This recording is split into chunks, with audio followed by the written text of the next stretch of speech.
Hello there and welcome to Chess Please. Now today I'm going to try something a little bit different in terms of formatting. So I have just finished a game and I've finished analysing a game. What you're going to see is me playing the game live and then a future version of me. Both are going to appear as past versions to you, jumping into the video at certain key moments in the game to explain where people have gone wrong or misconceptions we might have had. It's something new I'm trying out. I want to get the analysis and the game kind of in one fell swoop, so I hope you enjoy. See you soon. So you've just heard from the ghost of Chess Future for myself, so you know the deal. 10-minute game, they'll jump on in whenever I've made massive mistakes and tell me how bad I've done. So we're going to play a Sicilian. Very nice. Let's see what we get. Hopefully something that we know a little bit about of. Develop the knight out again. I do like a little E6 number here, an E6 Sicilian. Something like the Taimanov, but not quite a Taimanov, according to the computer. Taimanov often involves putting your queen here, but I don't do that. I do a bit more bishop trickery, and maybe I should put the queen there. It hasn't happened for me.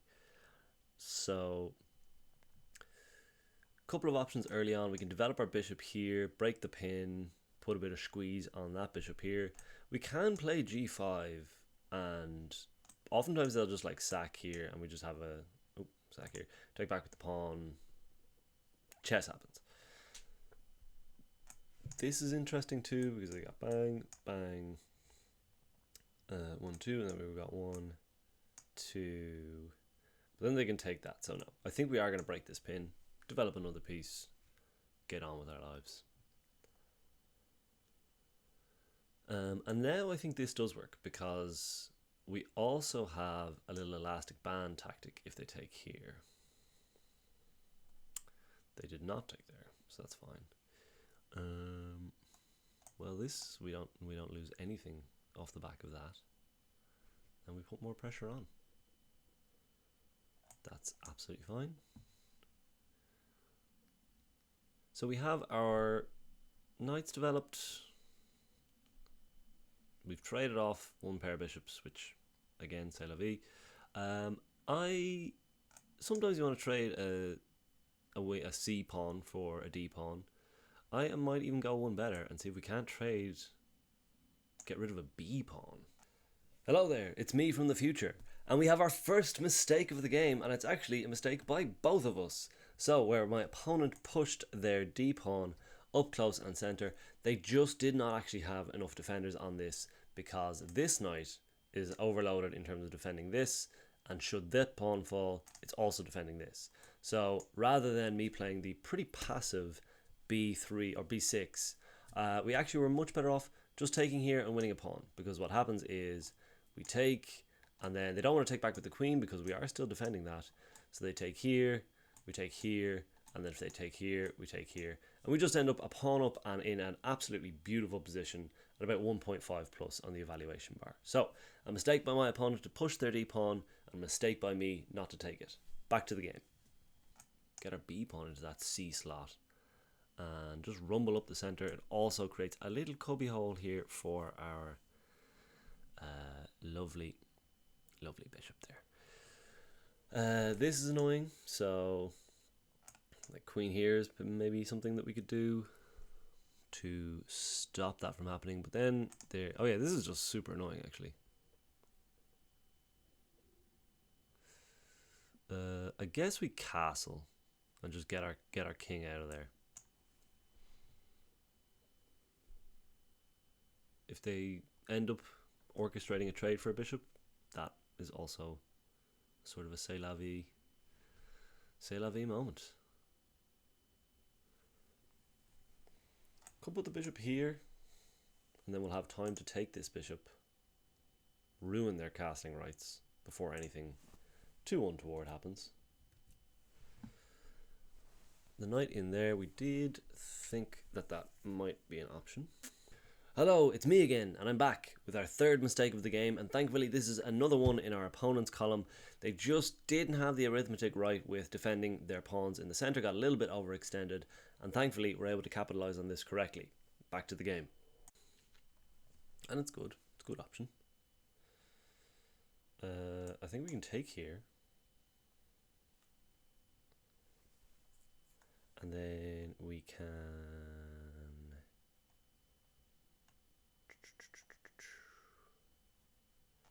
We take here, yeah, take here. Knight's in trouble this knight. Probably just trade off for the bishop, which will give us the c-file. Which I honestly could see myself doubling on that c-file. That sounds like a really nice time in the future.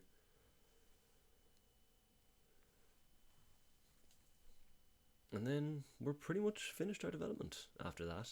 There's been blood smeared across the board, but you know, sometimes these things happen. I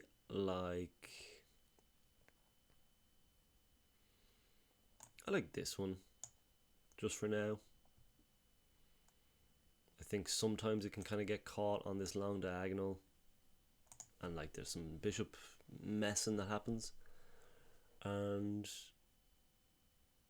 we don't need that. We don't need that heat in our life. And it's always like, oh, which rook do you want to move on to the open file? And the answer is always the other one. Little chess gag there for you. We have fun here. Now then, they have pushed their own c-pawn to sort of blunt this rook, but I would like to argue a different case. I mean, knight there just looks really good. Can jump in here. This knight's not on a defended square, but I don't think there's too much like tempo-wise that's happening, so let's just do this. We've got a nice little squeeze on this square should the bishop or the queen ever neglect their duties. And that'll be a good time too.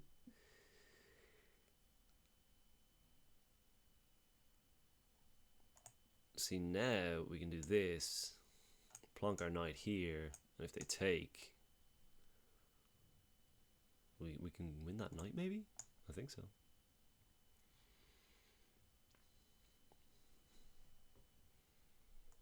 Also hitting this.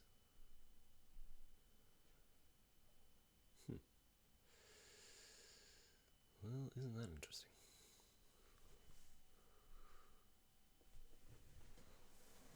Don't want to get our knight trapped, I guess, is another wrinkle on this.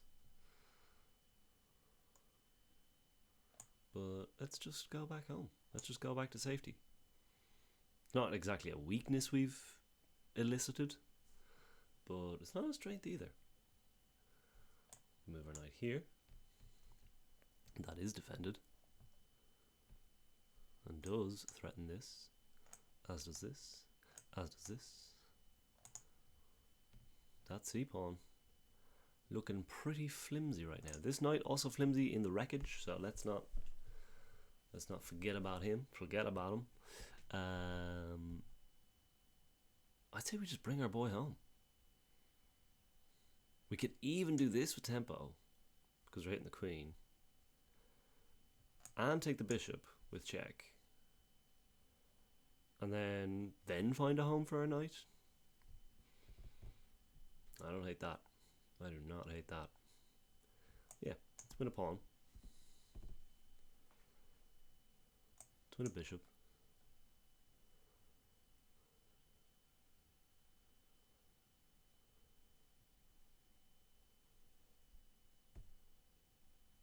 Not win a bishop. Let's trade off there. And there's a bit of mess in here, I'm not gonna lie to you. So it's gonna be this.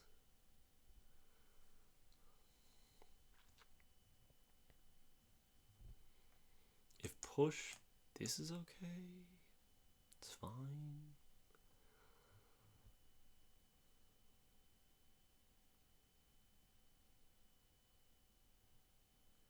We're 2 pawns to the good from...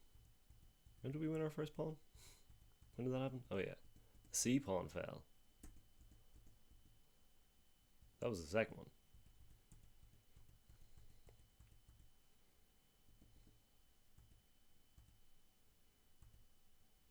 Oh yeah.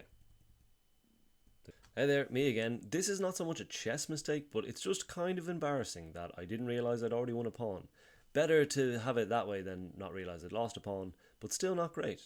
Also, as a side note, my opponent hasn't played amazingly here well, but since they lost that first pawn when they overextended their knight, they didn't do anything like massively wrong. A couple of inaccuracies here and there that caused them to lose the c pawn, but it's all pretty much as a result of that sloppy opening and just giving us this beautiful position. So they've made some like incremental, like the inaccuracy you see here with the queen, but nothing that's like, whoa, wrong, big mistake. So I just wanted to highlight that, and then you'll see what comes up. It is our go.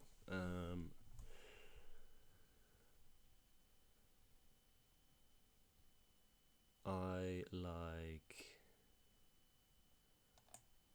this move.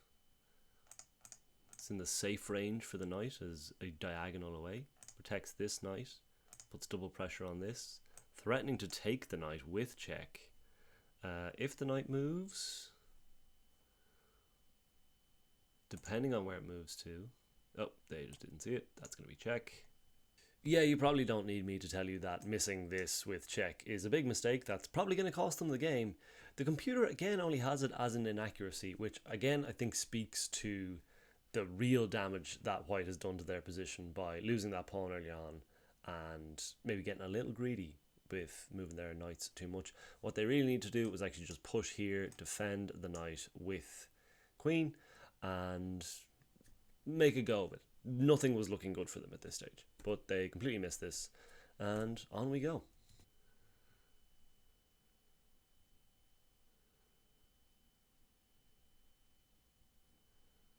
Really feel like zooming up here is going to be good.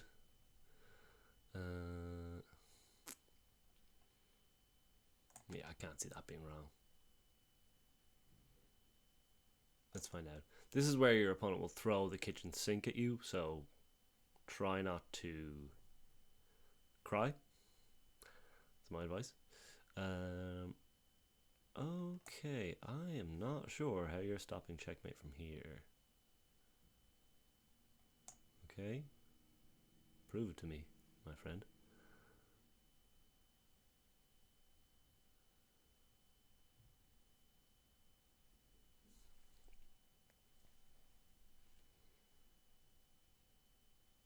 And they resign. So hopefully that was mate in whatever, or at least winning the queen if they drop back to e2. Well, between me and future Andy, you should now know exactly what happened in this game. Our opponent made some silly mistakes, which is just what happens at this level, and we picked up the win. So happy days. If you had a good time watching this match, feel free to stick around, subscribe, or comment your thoughts. Would love to play some more live games like this on the channel. So hopefully you found that somewhat entertaining, maybe a teeny bit enlightening, but if not, a good time in some respects. Thanks very much. Have a good day and enjoy your chess.